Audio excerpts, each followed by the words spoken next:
Aproximadamente cada 250.000 años se produce una inversión del polo magnético.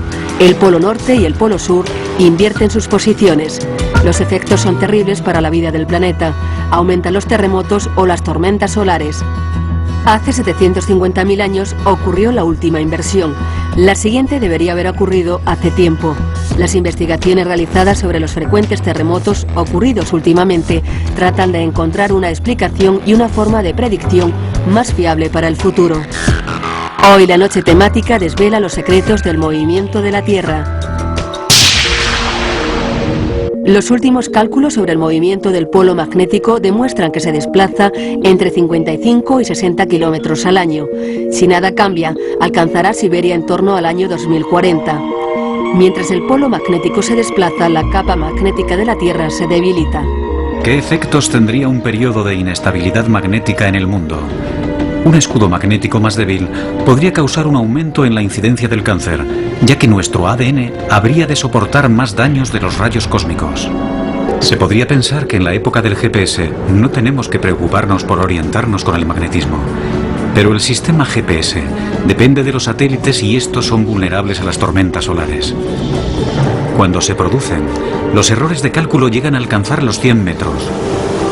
Son malas noticias también para la industria de la perforación en alta mar, que precisa datos de posicionamiento exactos para mantener las plataformas en su lugar. Los frecuentes e intensos terremotos ocurridos en el año 2010 suman una de las tasas de muerte más altas jamás registrada. ¿Existe alguna relación entre ellos? ¿Cómo se pueden prevenir? Un equipo de científicos utiliza las llamadas ondas primarias para crear alertas segundos antes de producirse un terremoto. De ahí procede ese crucial tiempo de ventaja del que disponemos. Si se produjese una ruptura en la falla de San Andrés, las ondas P atravesarían la zona de la bahía a unos 7 kilómetros por segundo. Podemos detectarlas y lanzar un aviso antes de que llegue la onda S, mucho más lenta, que es la causante de todos los daños. No quiero que me sorprenda el próximo gran terremoto. Antes prefiero que me sorprenda una alarma en mi teléfono diciéndome que se avecina un terremoto para que pueda refugiarme debajo de mi escritorio. Alerta de terremoto en 5 segundos. Un descubrimiento esperanzador es la detección de los terremotos silenciosos, temblores que se desarrollan tan lentamente que no se pueden sentir, pero que a menudo pueden dar lugar a un terremoto devastador. A continuación, el documental La Tierra pierde el norte, seguido de los terremotos más devastadores. Hoy en la noche temática, la Tierra se mueve.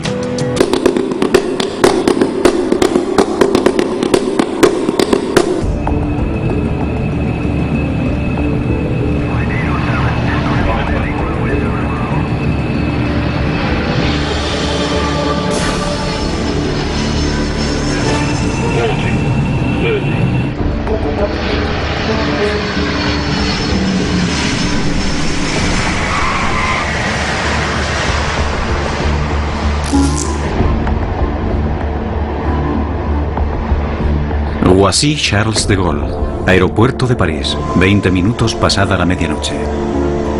El último vuelo del día acaba de aterrizar y los equipos de mantenimiento se disponen a repintar la pista. Tiene poco que ver con la aviación y mucho con el cambiante aspecto de la Tierra.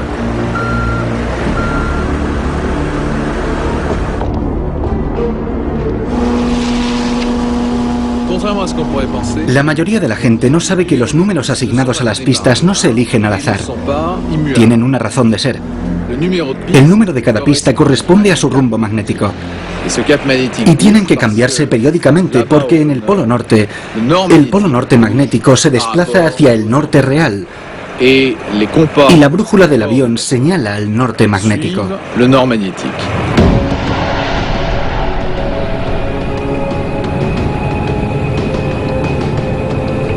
Aunque cueste creerlo, el polo magnético se mueve. Lo suficiente para que cada 5 años deba actualizarse su posición.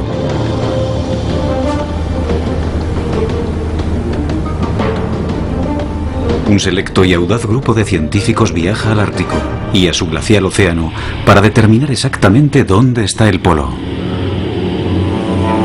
2 veteranos científicos llevan a cabo esta tarea desde hace 30 años. El geofísico canadiense Larry Nuit y el geólogo francés Jean-Jacques Sorgeval. Empecé con la expedición del 73 y desde entonces he participado en todas. En el 84 estaba aquí. Encontrar el polo magnético es vital para todos los navegantes del mundo. Por extraño que parezca, la Tierra tiene 2 polos norte y ahora se encuentran a 700 kilómetros de distancia. El polo geográfico es el eje de rotación de la Tierra, pero es el polo magnético el que atrae las agujas de las brújulas y el polo que ahora está en movimiento. En esta latitud, el movimiento constante del hielo, combinado con los efectos del calentamiento global, convierte un aterrizaje en algo extremadamente peligroso. La banquisa es como un trozo de queso viejo repleto de grietas. La capa de hielo se mueve, se cierra y se abre. Cambia constantemente. Espero que el piloto encuentre un lugar seguro para aterrizar. Hace 30 años nunca veías el hielo en este estado. No había tantos agujeros. La superficie no es el único problema. Junto al polo, el campo magnético es casi vertical, lo que significa que la brújula del piloto ya no funciona. Hay que tomar el control y mantener el rumbo del avión. Se ve obligado a valerse del sol y de un antiguo sextante para orientarse. Ahora tiene que encontrar un lugar seguro en el hielo para aterrizar. El piloto acerca el Twin Otter al suelo.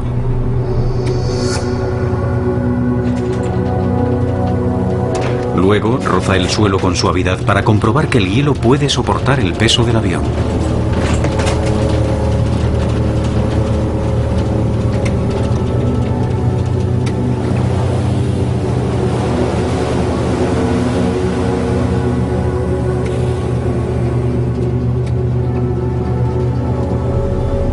Tras varios intentos, el piloto se arriesga a aterrizar.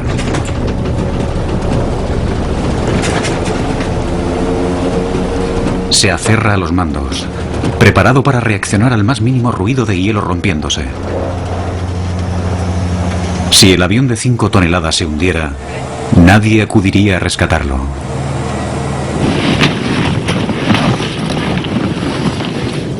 Tened cuidado con los animales de 4 patas por aquí. Yo no he visto ninguno. Pero los hay. A veces se esconden. Es un rifle del calibre 12.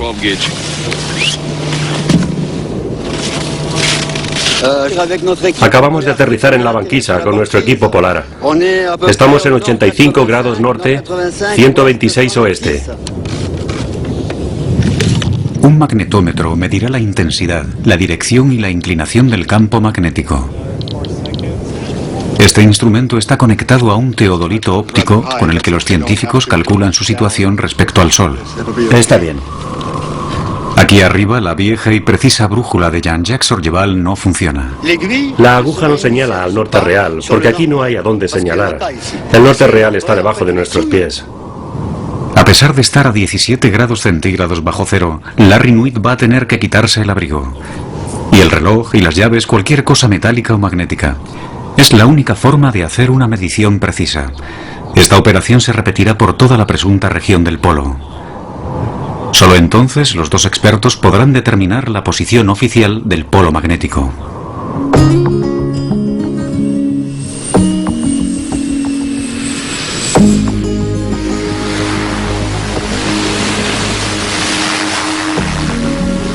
A nivel logístico es una misión complicada. El avión necesita repostar y eso significa que tiene que aterrizar otro avión. Esta es la última vez que Larry y Jean-Jacques hacen esto. Ahora el polo está demasiado alejado de la costa y con la creciente fragilidad de la banquisa resulta demasiado peligroso. Aunque no sean tan precisos, a partir de ahora los satélites harán el trabajo.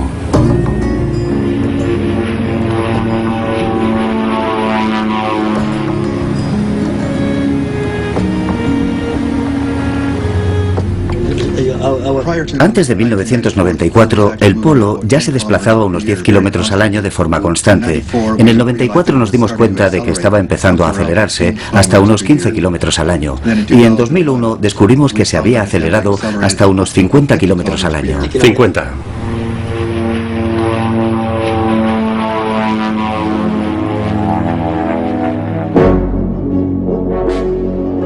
En 1831, el capitán de la Marina Británica, James Clark Ross, fue el primero en determinar la posición del polo norte magnético en el norte de Canadá. Desde entonces, el polo magnético se ha desplazado, increíblemente 2.000 kilómetros. Los nuevos cálculos demuestran que ahora se desplaza entre 55 y 60 kilómetros al año. Y si nada cambia, alcanzará Siberia en torno al año 2040.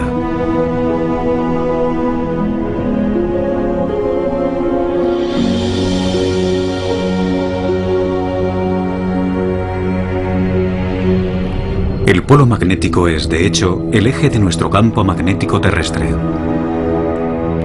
A 3.000 kilómetros bajo nuestros pies gira el núcleo terrestre formado por metales líquidos, y el hierro del núcleo genera un campo magnético invisible.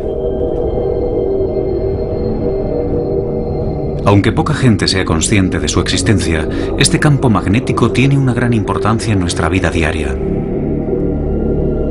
La prueba más clara de su existencia puede encontrarse en las regiones polares del planeta, las auroras. Se forman cuando partículas de origen solar quedan atrapadas en el escudo magnético de nuestro planeta.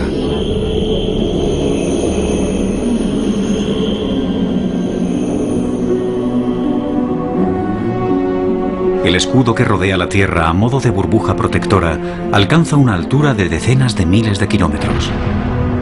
Nos protege de partículas letales procedentes del espacio exterior e incluso de nuestro propio Sol.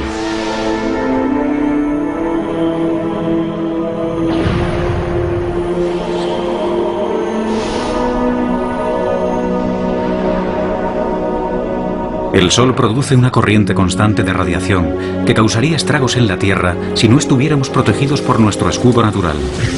Sin el campo magnético, la atmósfera terrestre tal y como la conocemos desaparecería, y con ella cualquier forma de vida. La Tierra estaría tan muerta como Marte o la Luna, ninguna de las cuales tiene un campo magnético.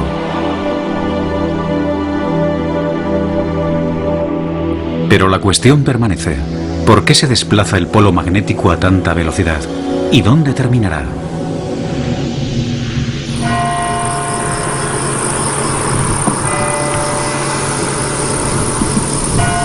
Algunas respuestas a estas preguntas podrían encontrarse en el sur de Francia, a 40 kilómetros al norte de Aix-en-Provence, en el apartado y casi oculto pueblo de Cadarache. Aquí se encuentran unas importantes instalaciones de la CEA, la Comisión de la Energía Atómica Francesa, donde se desarrolla la cuarta generación de centrales nucleares. No es un lugar en el que se pueda entrar fácilmente.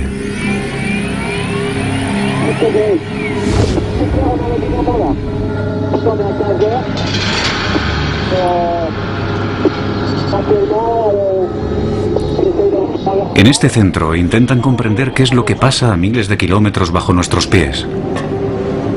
Un equipo de físicos, dirigidos por Arnaud Chiffodel, ha diseñado un experimento único que reproduce un campo magnético muy similar al de la Tierra. En el interior hay un metal líquido, es sodio. Es un metal muy ligero y un excelente conductor eléctrico. Debajo de estas campanas hay dos conductos, uno a cada lado, que conectan las turbinas del cilindro. Una gira en una dirección y la otra en la dirección opuesta, y producen muchísima energía. Ponen el fluido en movimiento, agitándolo como si fuera una batidora gigante. En determinadas condiciones, las turbulencias generan un campo magnético de la misma forma que el movimiento en el núcleo terrestre crea el campo magnético que mueve la aguja de tu brújula.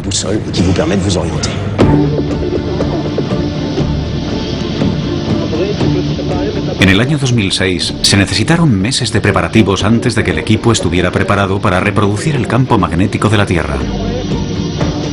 Es un experimento muy peligroso. El sodio líquido en el interior de las turbinas es muy inestable. Explota en contacto con el agua y se incendia si es expuesto al aire.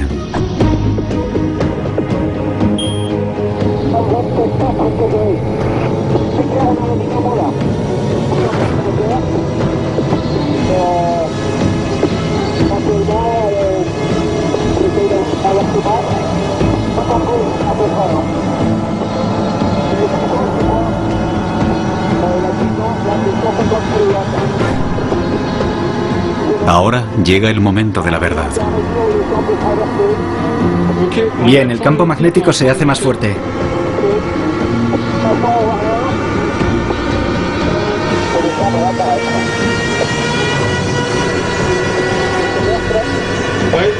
Acaba de empezar.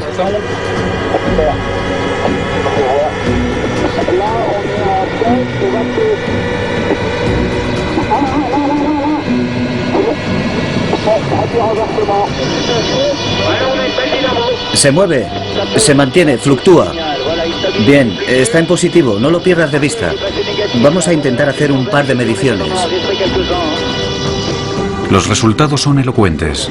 No solo han vuelto a replicar una vez más el campo magnético, también el campo se ha invertido. Y lo ha hecho más de una vez. Empezó a fluctuar en torno a estos valores y enseguida observamos la primera inversión. De repente volvió a cero y siguió en la otra dirección, y así más veces. Así que se invirtió de forma espontánea en una y otra dirección. La cuestión ahora es, ¿podría pasar lo mismo en el mundo real? ¿Podría el campo magnético terrestre y por lo tanto su polo magnético invertirse? ¿Podría darse la vuelta? La respuesta podría estar en el fondo del océano Atlántico.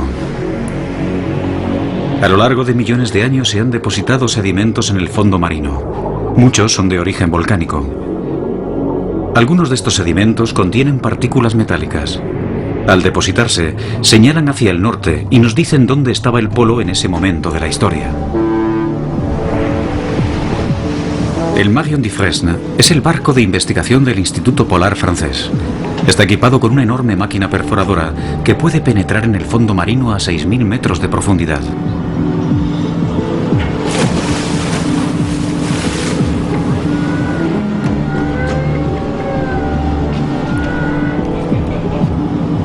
Más de 40 científicos están aquí, en mitad del océano, extrayendo muestras del fondo marino que tienen millones de años de antigüedad.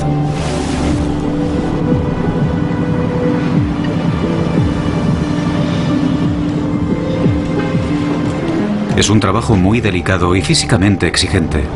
Cada hora, la perforadora saca a la superficie pequeñas secciones del lecho marino.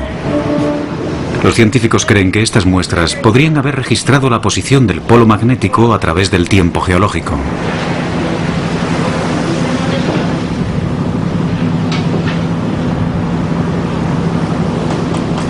Las muestras serán enviadas a un laboratorio francés, donde los científicos esperan poder desvelar sus secretos.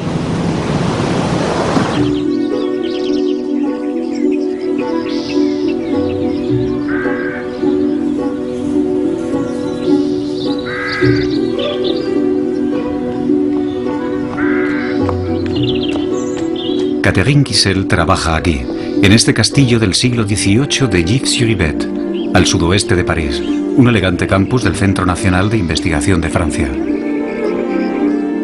Hoy es un día importante para ella y su equipo. En unos instantes por fin empezarán a analizar las muestras de las profundidades marinas de la expedición atlántica.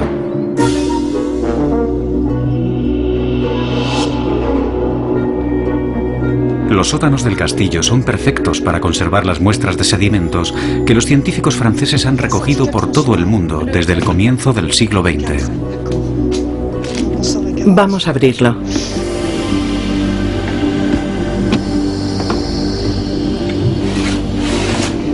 Así.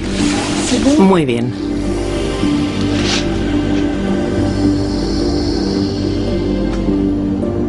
Los sedimentos son cuidadosamente cortados e introducidos en una máquina que medirá las propiedades magnéticas de las muestras. Los números empiezan a correr en cuanto la muestra entra en el aparato.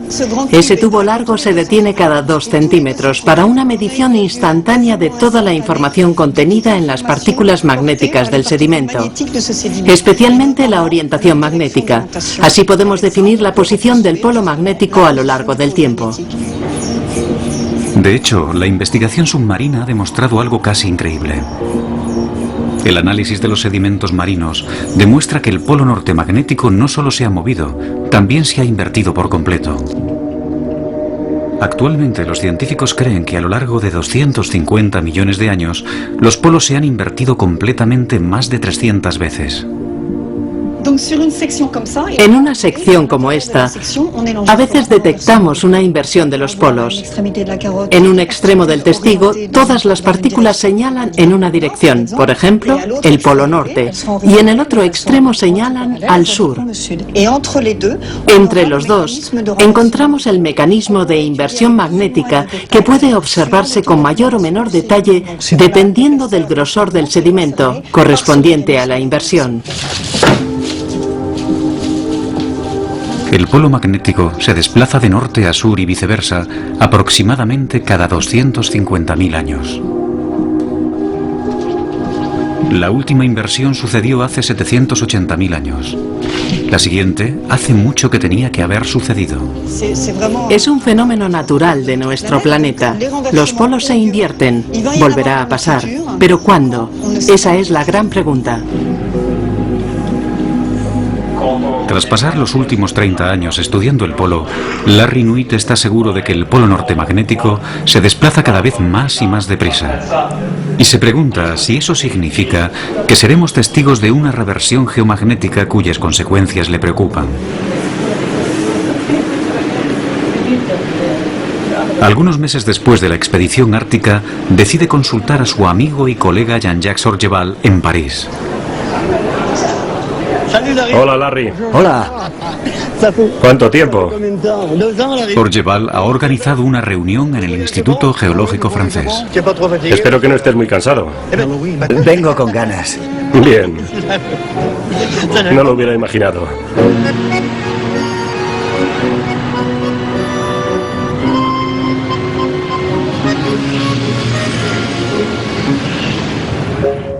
Hace más de un siglo que los científicos estudian aquí el núcleo magnético terrestre. Hola, Larry. ¿Cómo te va? No me va mal. ¿Qué tal el vuelo? El geofísico Gauthier Hulot es el especialista en la materia más respetado. Hola, ¿qué tal? ¿Todo bien? Sí, todo bien. Bueno, ya estamos aquí. Bien, muchas gracias. Vamos a empezar. Hulot ha dedicado muchos años al estudio del campo magnético de nuestro planeta. Él sabe mejor que cualquiera lo que sucedería si se produjera una reversión geomagnética. El campo magnético disminuye. Cada vez es más débil y menos bipolar. Se está produciendo una reversión. Existe un momento en la vida de un campo magnético en el que el campo magnético no tiene solo dos polos, uno norte y otro sur. Tiene muchos polos y no es tan fuerte. Cuando la gente piensa en una inversión de los polos, imagina que el norte magnético empieza a desplazarse hacia el sur y que el polo sur magnético empieza a desplazarse al norte. Lo que sucede en realidad es que el campo magnético se debilita hasta tener solo un 10% de su fuerza actual. Y cuando eso sucede, el campo magnético se hace cada vez menos bipolar. Eso significa que en la superficie terrestre aparecen numerosos polos magnéticos, varios polos norte magnéticos y varios polos sur magnéticos. Y todos esos polos comienzan a moverse y a entrecruzarse en un complejo baile. El baile solo termina cuando el campo magnético vuelve a fortalecerse. A medida que se fortalece, los polos magnéticos se funden gradualmente hasta que volvemos a tener una situación bipolar, con un polo norte magnético y un polo sur magnético. Cuando el proceso de la reversión geomagnética se produzca, podría durar miles de años. Durante ese tiempo, el escudo magnético será como un colador para los rayos cósmicos. ¿Qué será de nosotros cuando perdamos la mitad o más del escudo que protege a nuestro planeta? ¿Se convertirán las radiaciones solares y cósmicas en una amenaza para la vida en el planeta? En los últimos 150 años, el escudo magnético ha perdido un 15% de su fuerza. Y cada año pierde más. ¿Es esta la señal de que la reversión geomagnética ya ha comenzado? A Gautier Hulot le preocupa lo que ve en el Atlántico Sur. Hay sitios de la superficie terrestre que tenemos que vigilar.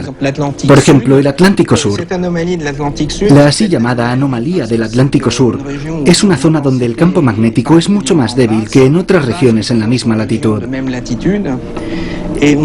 Sabemos que una cascada continua de fenómenos similares es lo que conduce a la reversión.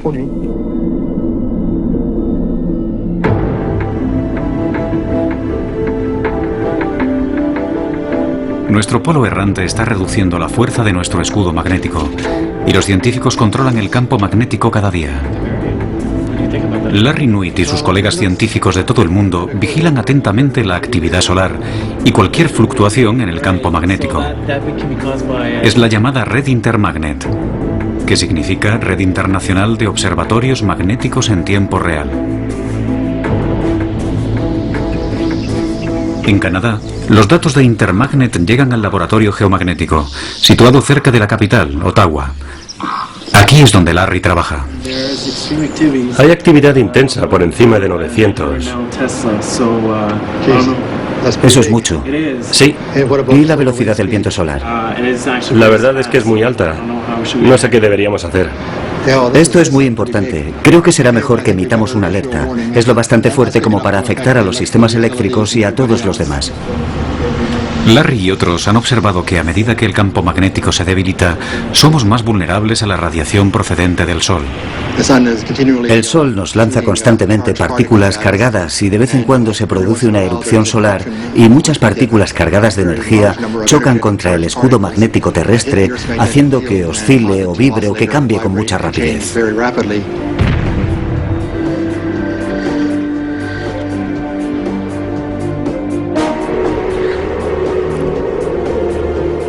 Ahora, en las latitudes más septentrionales, el escudo es mucho menos eficaz y los efectos de las tormentas solares mayores. 1994. La actividad solar daña un satélite canadiense, el Anique 2, interrumpiendo todas las comunicaciones en el norte de Canadá. 1989. Una tormenta solar provoca un apagón eléctrico en la provincia de Quebec. Debido a su proximidad al polo magnético, este sistema es muy sensible a las tormentas solares y a las variaciones en el campo magnético. En el oeste de Canadá, los oleoductos, vitales para la industria del petróleo y del gas, son sensibles al campo magnético terrestre. Sin la protección plena del escudo magnético, podrían producirse sobrecargas eléctricas, vertidos de petróleo, incendios y explosiones. Se podría pensar que en la época del GPS no tenemos que preocuparnos por orientarnos con el magnetismo. Pero el sistema GPS depende de los satélites y estos son vulnerables a las tormentas solares. Cuando se producen, los errores de cálculo llegan a alcanzar los 100 metros. Son malas noticias también para la industria de la perforación en alta mar, que precisa datos de posicionamiento exactos para mantener las plataformas en su lugar.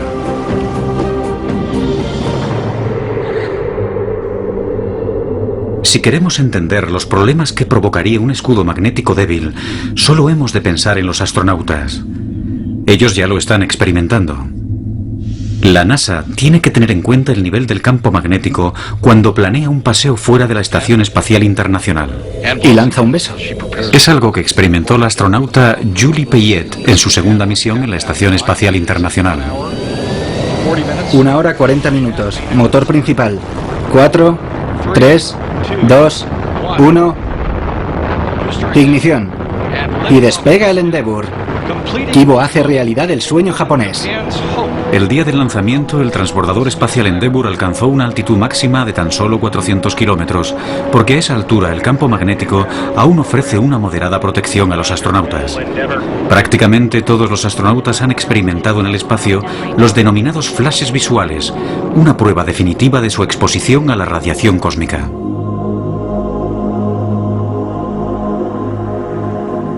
Debes mantener los ojos cerrados y adaptarte un poco en la oscuridad antes de poder percibir esos flashes de luz pasando por delante de tus ojos. Son como una estrella fugaz que pasa por delante de tus ojos. Es muy rápido, luego desaparece y solo hay oscuridad. No son muy numerosas, así que no es como fuegos artificiales o como un fogonazo. Es uno y luego tienes que concentrarte y puede que veas un segundo, tal vez. Experimentos realizados a bordo del transbordador espacial demuestran que esos fogonazos se producen cuando partículas del espacio exterior, cargadas eléctricamente, chocan con la retina en el ojo. Un par de experimentos más.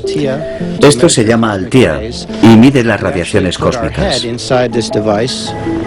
Metemos la cabeza en este aparato y así podemos saber con precisión cuándo se produce una alteración visual con unos sensores que miden el impacto de la energía cósmica.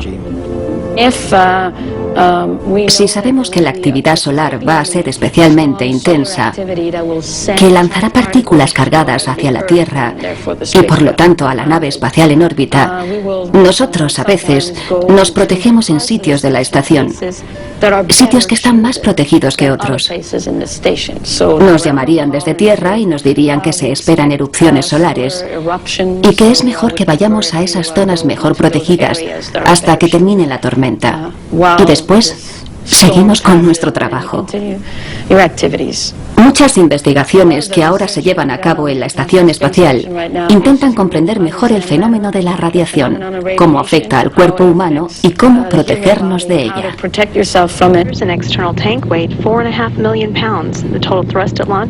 Uno de los grandes retos de una misión tripulada a Marte es proteger a los astronautas de las radiaciones cósmicas durante los largos meses de viaje. Si se produjera una tormenta solar fuerte, los astronautas podrían morir. Los rayos cósmicos pueden penetrar prácticamente todas las superficies y atravesar el cuerpo humano. En contacto con una célula, podría atravesarla sin producir ningún efecto, matarla o provocar que la célula mute y se convierta en cancerosa.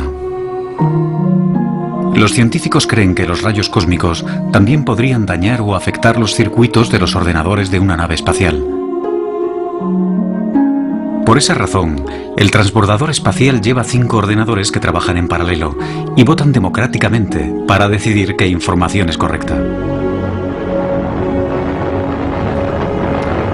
Si el campo magnético deja de proporcionar la protección adecuada, tendrán que adoptarse medidas similares aquí en la Tierra para los aviones y los sistemas informáticos.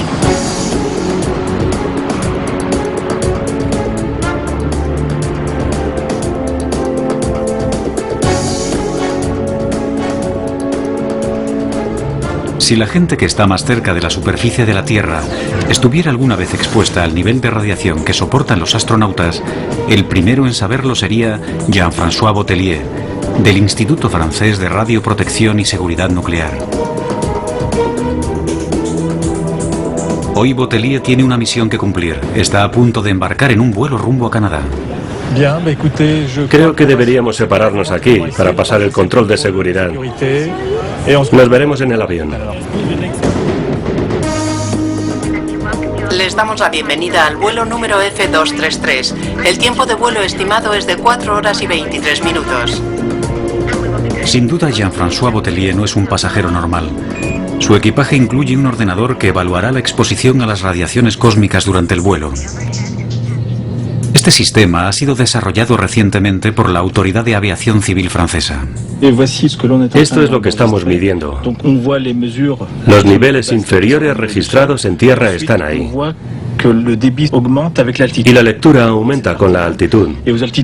A la altitud de vuelo, los niveles de radiación son de 10 a 15 veces más altos que en tierra. Y las partículas atraviesan la cabina del aparato. Y el detector dentro del aparato registra una señal.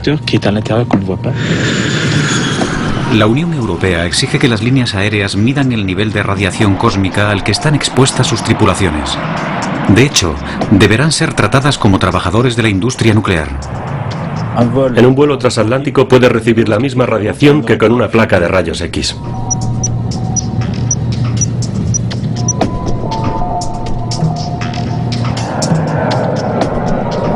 Si el campo magnético se debilita, tendremos menos protección y las radiaciones cósmicas aumentarán tanto en la Tierra como en el aire. A las personas con niveles altos solo se les permitiría hacer rutas con baja exposición a las radiaciones, en torno al Ecuador, por ejemplo, o tendrían que quedarse en tierra 1 o 2 meses. Afortunadamente, el campo magnético de la Tierra no se reducirá hasta un punto en el que resulte peligroso viajar en un vuelo comercial. Pero es posible que los cambios en el campo magnético estén afectando ya a los animales. Cada año muchas especies de animales migran miles de kilómetros para alimentarse y reproducirse. Son capaces de localizar la ubicación exacta de su nido con una precisión de 1 metro.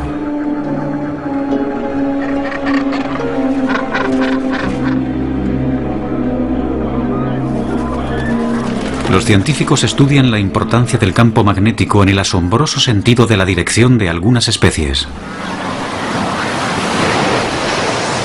En las Islas Gloriosas, frente a las costas de Madagascar, en el Océano Índico, el biólogo del CNRS, Simon Benamou, estudia la conducta de las tortugas marinas.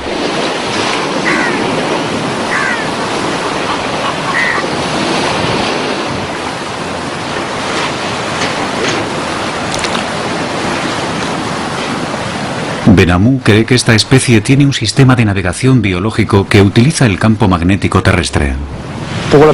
Una buena forma de comprobar cómo navegan estos animales es sacándolos de sus áreas de reproducción o de sus nidos y liberarlos a una buena distancia para ver cómo vuelven a casa. Para demostrar su teoría, captura ejemplares a los que coloca una radiobaliza que le permite seguir los movimientos vía satélite.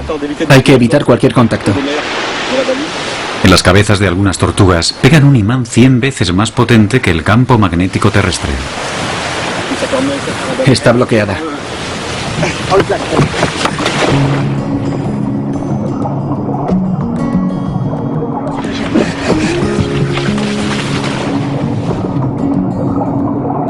Los próximos meses seguirán a las tortugas para comprobar si son capaces de encontrar el camino de vuelta a casa. Las tortugas llevan en la Tierra mucho más tiempo que los humanos. Pero también nosotros hemos estado sometidos a las idas y venidas del escudo cósmico en sus constantes vagabundeos. Puede que el polo no se haya invertido totalmente muchas veces a lo largo de la historia del hombre, pero según Catherine Kissel, sí ha hecho largas excursiones.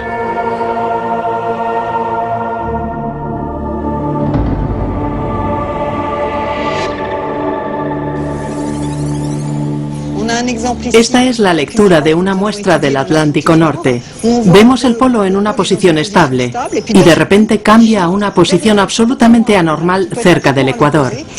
Luego vuelve a la misma posición estable anterior. Es una excursión geomagnética acompañada de un descenso en la intensidad. El polo se mueve de norte a sur y vuelve al norte, pero por una ruta diferente. El polo magnético se desplaza al sur del Ecuador y luego regresa. Esto ha pasado varias veces en los últimos 40.000 años.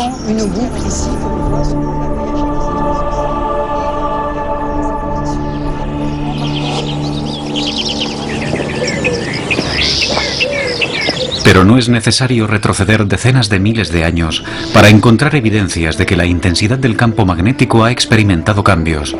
Se han encontrado pruebas de ello en la hermosa arquitectura de la región de Borgoña, en Francia. Agnès Genevey trabaja en el Hospicio de Bonn del siglo XV.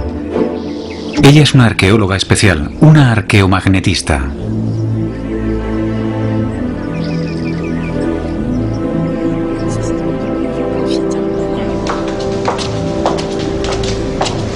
Hoy tiene una reunión con Bruno François, el conservador del museo. Espera lograr convencerle de que le deje un fragmento de una vieja baldosa de cerámica del suelo original. La necesita para poder elaborar un registro de las fluctuaciones del campo magnético terrestre en el pasado. El óxido terrestre de las baldosas le proporcionará esa valiosa información. Es un punto de referencia crucial. Intentamos determinar la intensidad del campo magnético congelado en estas baldosas cuando fueron fabricadas, entre 1448 y 1452.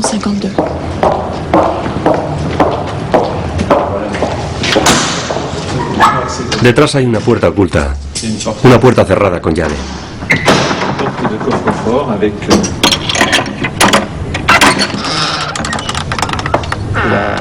Esta es la famosa habitación con el suelo de baldosas original. Una se ha despegado. Puedes ver la calidad del material. Es maravillosa. Es perfecta para nuestro análisis. Es maravilloso. Vamos a salir.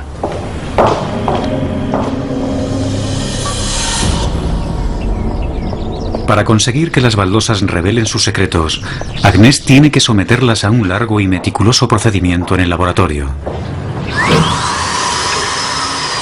Para empezar, toma una muestra de la parte de atrás de una de las baldosas de Bond.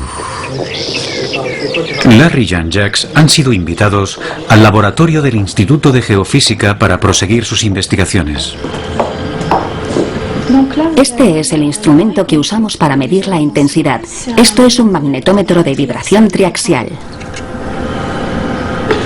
A continuación, las muestras son calentadas y enfriadas para devolverlas a su estado magnético original. El sistema ha empezado a vibrar. Este es el escudo magnético que anula el campo magnético terrestre. Exacto, eso es.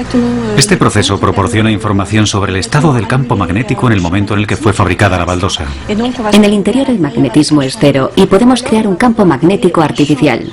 Sustituimos la primera lectura que obtuvimos cuando enfriamos la baldosa por una nueva lectura obtenida en un campo en el que controlamos la dirección y la intensidad.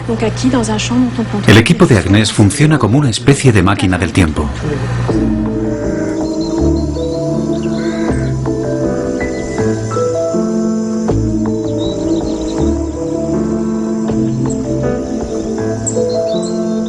Agnès lleva a Larry y Jean-Jacques a conocer a su colega de investigación, Yves Gallet.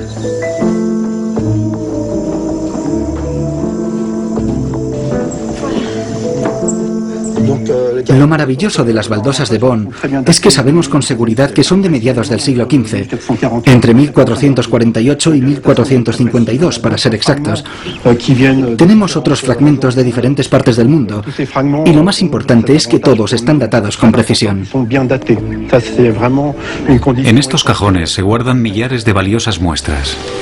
Cerámica antigua procedente de todo el mundo de investigaciones previas: Francia, Italia, Siria, Camboya, Brasil. Con mediciones precisas de las diferencias existentes entre sitios distintos en el mismo momento, por ejemplo de Francia y Brasil, podemos comparar la variabilidad, consiguiendo así información acerca del campo magnético terrestre.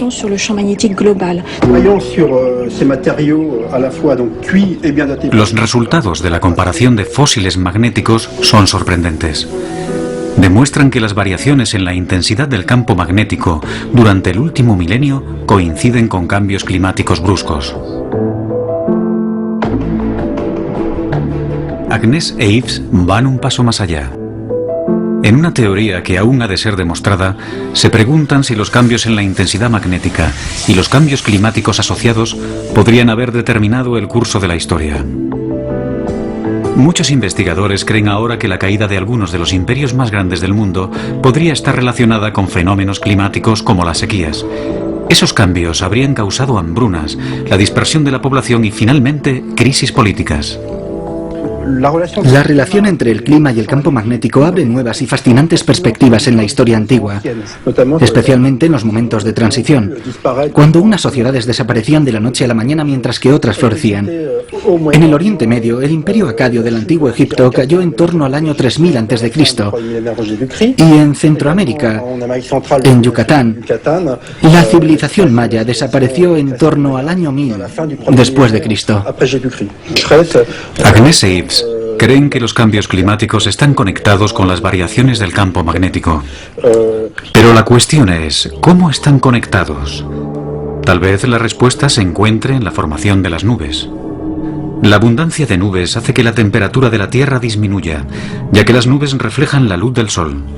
Por la misma lógica, la ausencia de nubes hace que la temperatura aumente. El campo magnético terrestre podría haber desempeñado un papel importante en las variaciones en la formación de nubes, y el grado de nubosidad podría haber causado fluctuaciones climáticas rápidas en los últimos 1000 años.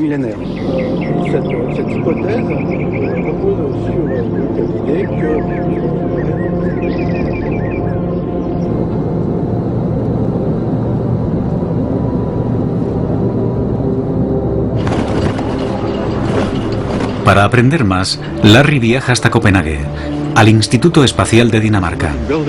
Aquí conocerá a Henrik Svensmark, quien trabaja en las relaciones entre los rayos cósmicos, las nubes y los cambios climáticos.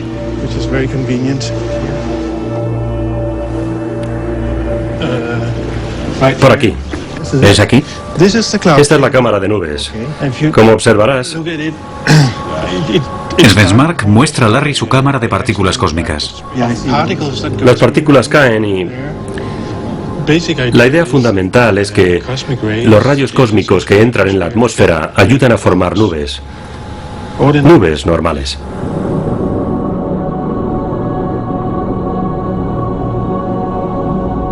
Los rayos cósmicos son partículas de alta energía que llegan del espacio exterior casi a la velocidad de la luz. Son más potentes incluso que los vientos solares. Si atraviesa el campo magnético, tiene que atravesar la atmósfera y entonces puede pasar. En esta cámara puedes ver el efecto de los rayos cósmicos. En la cámara, los rayos aparecen como estelas blancas. Svensmark cree que en la atmósfera el vapor de agua se condensa alrededor de estas estelas formando nubes. La forma en que esto sucede puede explicarse con un sencillo experimento. Tengo aquí una botella con un poco de agua. Si ahora cambio la presión y no hago nada más, no pasa nada. Pero si ponemos semillas de nubes, por ejemplo, poniendo dentro pequeñas partículas de humo, ya verás lo que pasa. Un poco de humo. Pongo un poco. Hay un poco de humo dentro. Dices que actúa como semillas. Es el mismo proceso que enfriarlo. Si ahora lo suelto, Sí, el cambio de presión. y eso pasa simplemente porque has introducido la semilla necesaria para que se formen las nubes. De forma que si tienes semillas en la atmósfera, se formarán nubes de agua. El agua se condensa alrededor de las partículas de humo formando una nube en la botella. En su experimento, las semillas de las que habla Svensmark son los rayos cósmicos y podemos ver cómo influyen en el clima de la Tierra. Pero tenemos dos capas de protección contra esos rayos. El campo magnético de la Tierra, al igual que el del Sol. El escudo solar es cientos de veces más fuerte que el de la Tierra y protege todo el sistema solar. Pero el escudo solar tiene su propio ciclo y cuando se debilita, nosotros somos más vulnerables. Ahora parece que el escudo o campo magnético del Sol está disminuyendo. Así que tanto el campo magnético terrestre como el campo magnético solar están ahora disminuyendo. Los dos van en la misma dirección y eso sugiere que en la actualidad nos encontramos en un período de enfriamiento de la Tierra. En este sentido, creo que la naturaleza demostrará lo importante que es comparado, por ejemplo, con las emisiones humanas de gases de efecto invernadero.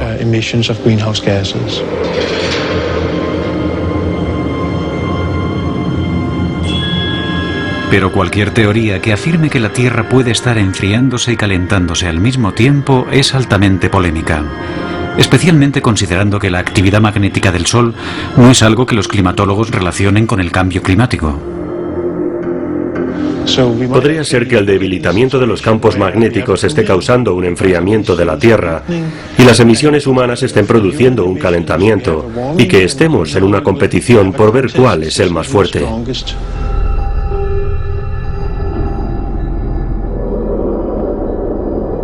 El Centro Europeo de Investigación, con sede en Ginebra, ha decidido invertir 15 millones de dólares para comprobar si la teoría de las nubes de Ensmark es correcta.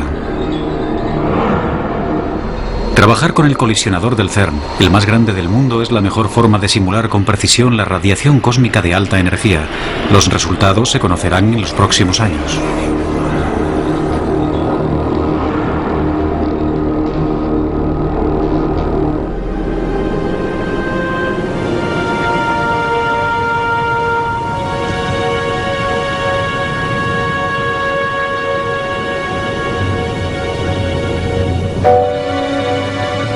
¿Y qué ha sido de las tortugas de Simón Benamou? De regreso en Francia, tras su estancia en el soleado Océano Índico, Benamou se dispone a comprobar el itinerario de sus tortugas a través de su largo periplo marino. Estoy siguiendo los movimientos de una tortuga hembra liberada en el mar que intenta desesperadamente encontrar el camino de vuelta hasta su lugar de cría. Ha sido arrastrada por las corrientes, que son muy fuertes en esta zona.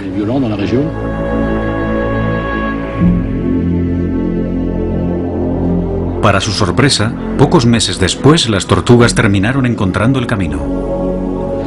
La sacamos de su nido donde puso sus huevos, la subimos a un barco y la soltamos en alta mar.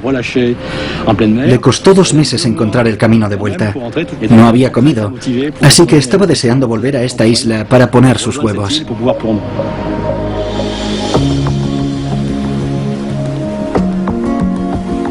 La investigación del Dr. Benamou demuestra que estos animales pueden, al final, confiar en otros mecanismos, como su sentido del olfato para encontrar su camino.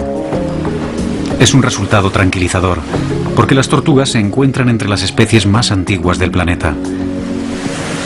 Las tortugas ya han sobrevivido anteriormente a muchas reversiones geomagnéticas.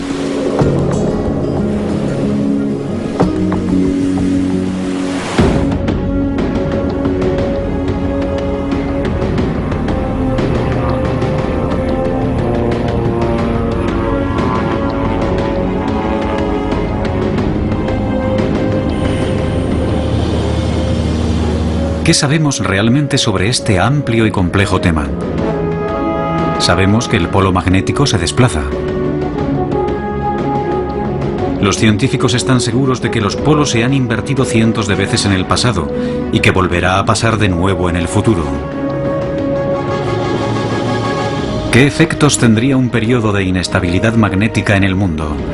Un escudo magnético más débil podría causar un aumento en la incidencia del cáncer, ya que nuestro ADN habría de soportar más daños de los rayos cósmicos.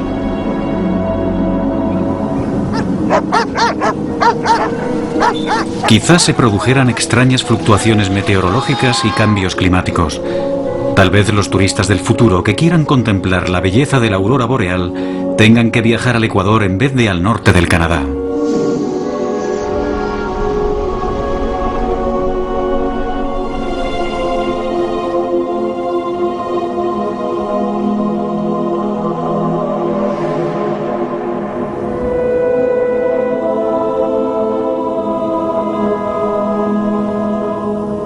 Lo que no sabemos es cuándo ocurrirá. ¿En 10 años? ¿En 10.000?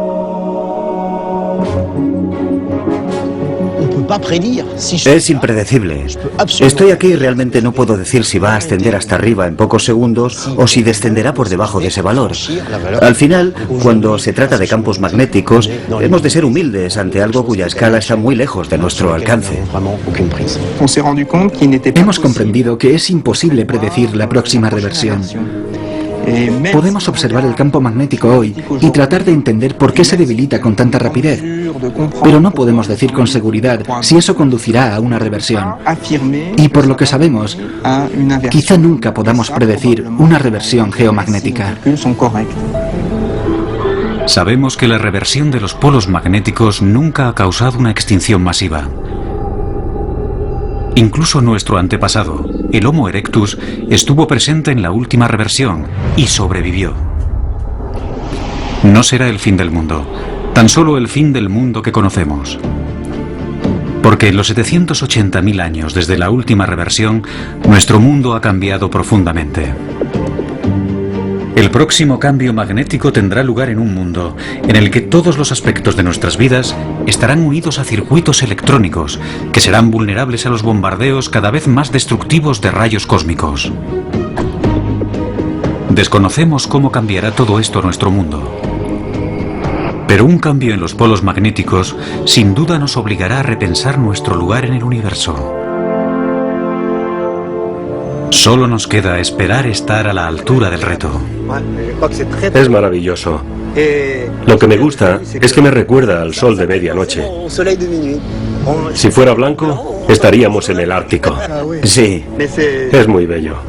Una forma diferente de belleza. Là, il y a vraiment des choses. Tout le travail des hommes pour bâtir une ville comme ça.